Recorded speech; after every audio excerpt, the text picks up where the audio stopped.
Hello, holiday heroes! My name is Miss Rosie, and today I'm here to read you a story for Storytime Sunday. It is called Miss Rumphius. It was one of mine and my mom's favorite books growing up. So let's get to it, and my cat Winter is going to join us.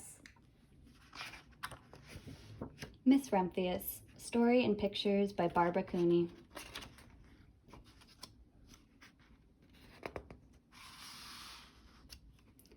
The Lupin Lady lives in a small house overlooking the sea. In between the rocks and around her house grew blue and purple and rose-colored flowers. The Lupin Lady is little and old, but she has not always been that way. I know. She is my great aunt, and she told me so. Once upon a time, she was a little girl named Alice who lived in a city by the sea. From the front stoop, she could see the wharves and the bristling masses of the tall ships. Many years ago, her grandfather had come to America on a large sailing ship.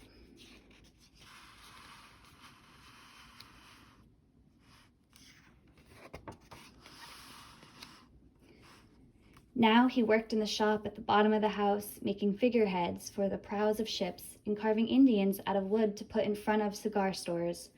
For Alice's grandfather was an artist. He painted pictures, too, of sailing ships and places across the sea. When he was very busy, Alice helped him put in the skies. See Alice painting the skies in the pictures for her grandfather?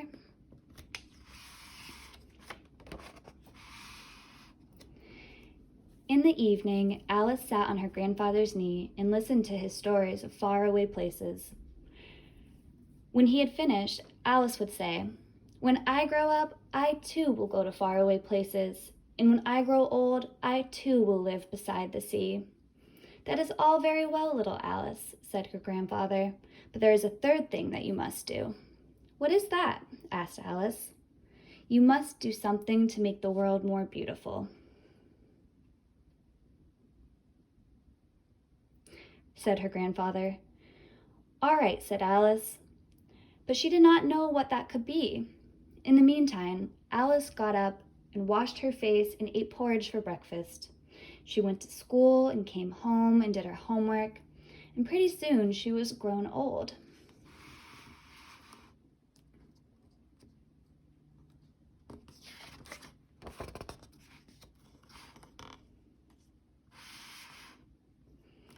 Then my great-aunt Alice set out to do the 3 things she had told her grandfather she was going to do.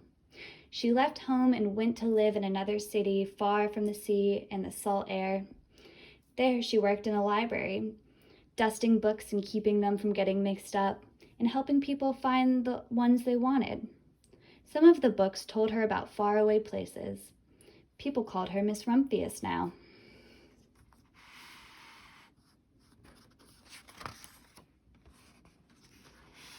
Sometimes she went to the conservatory in the middle of the park.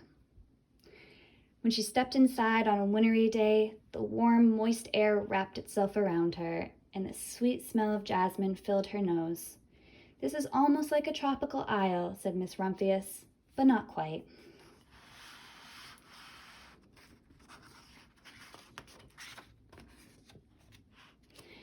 So Miss Rumphius went to a real tropical island where people kept cockatoos and monkeys as pets. She walked on long beaches, picking up beautiful shells. One day she met the Bapa Raja, king of a fishing village. "You must be tired," he said. "Come into my house and rest." So Miss Rumphius went in and met the Bapa Raja's wife. The Bapa Raja himself fetched a green coconut and cut a slice off the top so that Miss Rumphius could drink the coconut water inside. Before she left, the Bapa Raja gave her a beautiful mother-of-pearl shell on which she had painted a bird of paradise and the words, "You will always remain in my heart. You will always remain in mine too," said Miss Rumphius.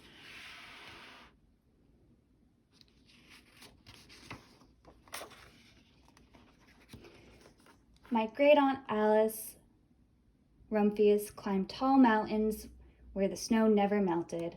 She went through jungles and across deserts.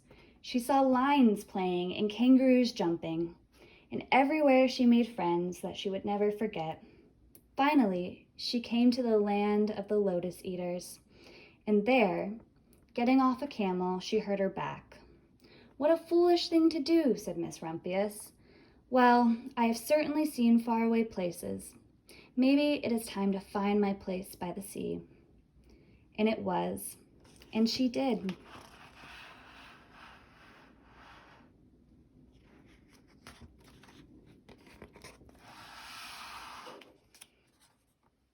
From the porch of her new house, Miss Rumphius watched the sun come up. She watched it cross the heavens and sparkle on the water, and she saw it in glory in the evening. She started a little garden among the rocks that surrounded her house, and she planted a few flower seeds in the stony ground. Miss Rumphius was almost perfectly happy. "But there is still one more thing I have to do," she said. "I have to do something to make the world more beautiful." "But what? The world is already pretty nice," she thought, looking out over the ocean.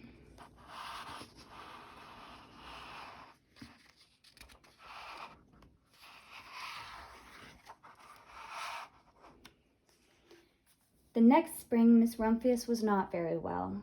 Her back was bothering her again, and she had to stay in bed most of the time. The flowers she had planted the summer before had come up and bloomed in spite of the stony ground. She could see them from her bedroom window, blue and purple and rose-colored. "Lupins," said Miss Rumphius with satisfaction. "I've always loved lupins the best. I wish I could plant more seeds this summer so that I could still more flowers next year."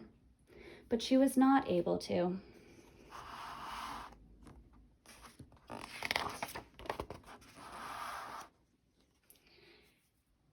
After a hard winter spring came, Miss Rumphius was feeling much better.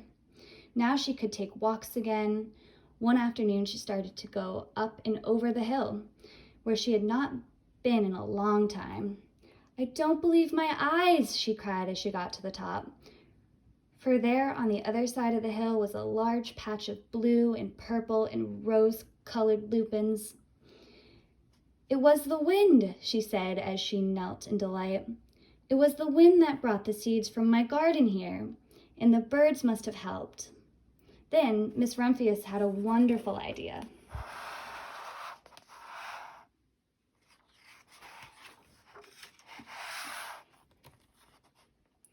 She hurried home and got her seed catalogs.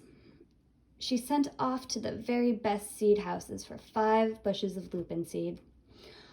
All that summer, Miss Rumphius, her pockets full of seeds, wandered over fields and headlands, sowing lupins. She scattered seeds along the highways and down the country lanes. She flung handfuls of them around the schoolhouse and back of the church. She tossed them into hollows in the long stone walls. Her back didn't hurt at all anymore. Now, some people called her that crazy old lady.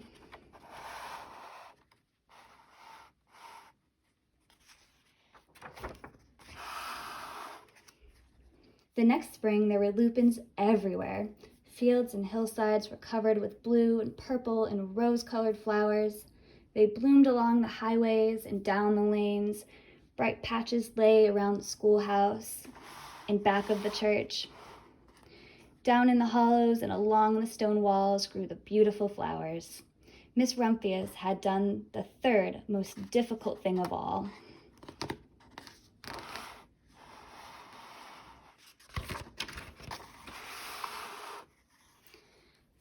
My great-aunt Alice, Miss Rumphius, is very old now. Her hair is very white. Every year there are more and more lupins. Now they call her the Lupin Lady.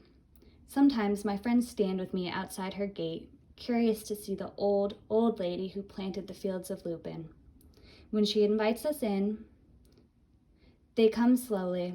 They think she is the oldest woman in the world, but she tells us stories of faraway places. When I grow up, I tell her I too will go to faraway places and come home to live by the sea. That is all very well, little Alice, says my aunt, but there is a third thing you must do. What is that? I ask. You must do something to make the world more beautiful. All right, I say.